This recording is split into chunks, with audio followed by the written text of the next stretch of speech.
You are looking at Julian's pronunciation guide, where we look at how to pronounce better some of the most mispronounced words in the world, like this other curious word. But how do you say what you're looking for today?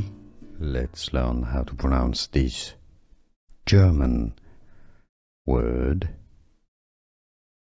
Let's break down first the German pronunciation, the name of these food or preparation with coffee. If you want to learn more coffee names, stay tuned. Viennese coffee with whipped cream, German pronunciation, or Austrian Einspanner.